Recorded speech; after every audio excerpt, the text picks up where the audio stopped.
¿Qué tal? ¿Cómo les va? Bienvenidos otra vez a un espacio geográfico.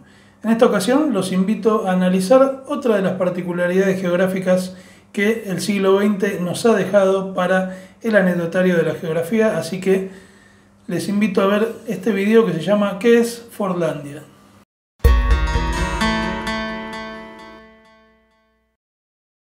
¿Se imaginan ustedes construir una ciudad al estilo americano en pleno Amazonas? ¿Se imaginan que esa ciudad estuviera financiada por una única empresa con el objetivo de asegurarse el dominio de la totalidad de las materias primas para su industria? Quizás se oye una utopía que con diversos tintes está cada vez más cerca de hacerse realidad, pero a principios del siglo XX esa idea se puso en marcha en Brasil, en lo que hasta el día de hoy se lo conoce como Fordlandia. Pero antes que nada tenemos que empezar por el principio, como es lógico. Sí, en esto tenemos que dar parte principal a Henry Ford. Henry Ford, prestigioso magnate estadounidense, ya para el año 1928 era un líder que tenía un prestigio universal, una riqueza enorme, por haber sido, entre otras cosas, el promotor de una deslumbrante revolución tecnológica y productiva que transformó la forma de pensar, de trabajar e incluso de garantizar el consumo, y que nosotros conocemos hoy por hoy como el Fordismo. Cuando tenía 39 años había fundado la Ford Motor Company, que se convertiría en una de las compañías más grandes y más rentables del mundo. Mediante esta empresa había desarrollado una técnica de producción en cadena que le había ayudado a fabricar, entre otras cosas, el primer modelo de automóvil destinado a la clase media, mejor dicho, el primer auto que la clase media podía pagar, y también a transformar, gracias a esa masificación, a los automóviles en un medio de transporte práctico que tendría un impacto enorme en el futuro. Pero ese renombre y esa seguridad económica no van a ser logro suficiente para Henry Ford, ya que a sus 65 años estaba listo para comenzar uno de los proyectos faraónicos que plasmaría su nombre y sembraría sus ideas en una tierra prácticamente desconocida: la fundación de una ciudad de estilo norteamericano dentro del estado brasileño de Pará, en plena Amazonía.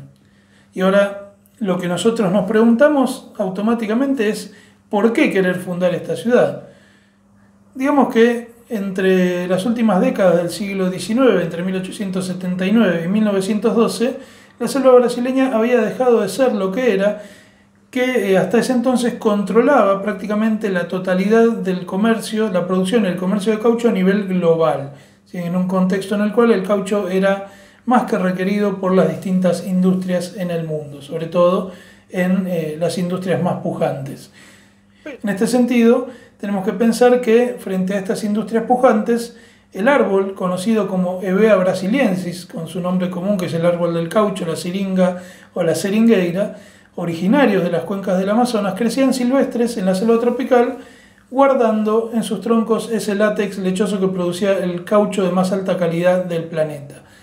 Hasta ese entonces, y como les decía recién, el dominio o la importancia geopolítica, geoestratégica de la selva brasileña era indiscutible. Pero eso iba a cambiar porque el explorador británico Henry Wickham lograría llevarse una gran cantidad de semillas de este árbol, con las que de a poquito se pudo hacer lo que nunca se había logrado en la selva amazónica, que es tener una plantación propia de Hevea brasiliensis. Wickham hoy por hoy está considerado como el artífice de uno de los mayores actos de biopiratería del siglo XIX y uno de los más efectivos también de la historia. No obstante, al Reino Unido le llevó 37 años desarrollar una plantación efectiva. Esto se hizo prácticamente en su totalidad en las tierras conquistadas de Asia, y su artífice, el que llevó esa planta, que extrajo esa planta de Brasil, se benefició muy poco de su acción. Sí fue una persona de renombre, pero no tuvo las ganancias que debería o que normalmente acarrearía realizar un acto de esta dimensión. Entonces, en esta pequeña cuestión de llevarse las semillas de Brasil hacia Inglaterra, el comercio del caucho pasó a manos automáticamente de lo que en ese entonces todavía era el Imperio Británico. Y como para que tengamos una pequeña consideración, ya para el año 1928, la región del Amazonas, que hasta pocos años antes controlaba el 95% del caucho del mundo, apenas satisfacía el 2,3% de la demanda global. Partiendo de eso, entonces, el magnate estadounidense había planeado esta ciudad con la intención de producir su propia fuente de caucho necesario para fabricar neumáticos y otras piezas de automóviles. Tenemos que tener en cuenta también en este sentido que para la década de 1920, la Ford Motor Company controlaba prácticamente la provisión de todas las materias primas que necesitaba para hacer los autos, desde el vidrio hasta la madera hasta el hierro, pero el único que quedaba fuera de su control era el caucho, y lo producían los europeos en sus colonias, y la verdad que Henry Ford no quería dejar que fueran ellos los que fijaran los precios. Entonces de ahí la idea de pensar una ciudad fábrica dentro del corazón del Amazonas. Ya hace casi 90 años, 2 buques mercantiles cargados con equipamiento inmobiliario navegaron por el río Tapajós, que era la única vía de acceso para llegar a esos 110.000 kilómetros cuadrados en los que poco después se fundaría Fordlandia. Ahora bien, una vez que se pudo construir esta ciudad, que tuvo un diseño de cuadrícula tradicional, fueron empezando a aparecer en plena selva caminos de concreto, iluminación, casas prefabricadas que se armaban en Michigan e incluso un barrio organizado que se llamaba Villa Americana, que estaba pensado para todos los trabajadores norteamericanos, que tenía incluso hasta servicio de agua potable, y otro barrio para los nativos trabajadores. Entre otras cuestiones, dentro de lo que fue Fordlandia, podíamos encontrar una piscina comunitaria, hospitales, escuelas, generadores de electricidad, aserraderos, torres de agua, tiendas, restaurantes, salones de entretenimiento, cine y, lógicamente, no podía faltar una fábrica de caucho. Pero las aspiraciones de Ford no terminaban ahí, sino que es necesario entender que en una línea de continuidad que se puede ver reflejada en distintas partes del mundo y que hemos trabajado también en varios videos, lo que predominaba en ese contexto eran esas construcciones conceptuales de desarrollo, el vacío o el desierto, y sobre todo la inferioridad de esa construcción, de esa otredad inferior que también ha desarrollado Achille Mbembe en sus escritos. Entonces, a partir de allí, la planificación de esta ciudad fábrica se inclinaría directamente hacia el férreo control disciplinario y la adecuación a estándares implantados, lo cual tendría unos resultados bastante pobres. En este sentido, Ford quería construir ese lugar acorde con sus ideales, y si bien a los trabajadores les ofrecía un buen sueldo, además de vivienda, salud y educación gratuita, lo que Ford planteaba era la idea de que todos sus trabajadores tenían que ceñirse a los valores estadounidenses. ¿Y qué significaba esto? Una jornada laboral de 9 a 5, como en Detroit, la única diferencia que el calor amazónico no es lo mismo que el clima de la ciudad de Detroit. Edictos de comportamiento que incluían, por ejemplo, una dieta estricta muy rica en avena, la prohibición de bebidas alcohólicas y la prohibición de casi todo pasatiempo que no fuera jardinería, golf, poesía y baile, que obviamente estaba dominado por el country americano.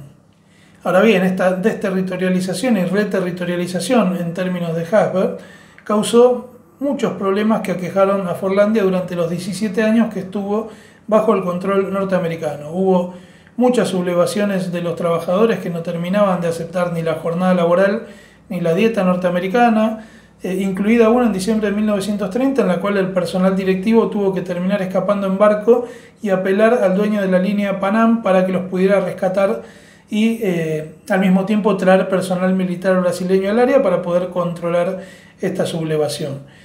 Pero no solo va a ser eso, sino que también el gran problema va a ser la administración norteamericana, que teniendo muy pocos conocimientos de todo lo que le rodeaba y particularmente de agricultura, lo llevaron a cometer gravísimos errores que arruinaban plantación tras plantación por distintos motivos, sin aceptar ningún tipo de consejo de los agricultores locales. El clima que hacía florecer a los árboles también favorecía el florecimiento de plagas y de enfermedades que habían evolucionado con el árbol durante milenios, y la plantación, trasladar una especie hacia una plantación de tipo monoproductiva, los hacía mucho más susceptibles a la infestación y por ende terminaban echándose a perder. Continuando con estas particularidades, también en los primeros 2 años la ciudad tuvo numerosos gerentes. Muchos no pudieron adaptarse a las condiciones del Amazonas, sufrieron crisis nerviosas, hubo uno incluso que murió ahogado en el río en medio de una tormenta y otro que se fue después de que 3 de sus hijos murieran de fiebres tropicales.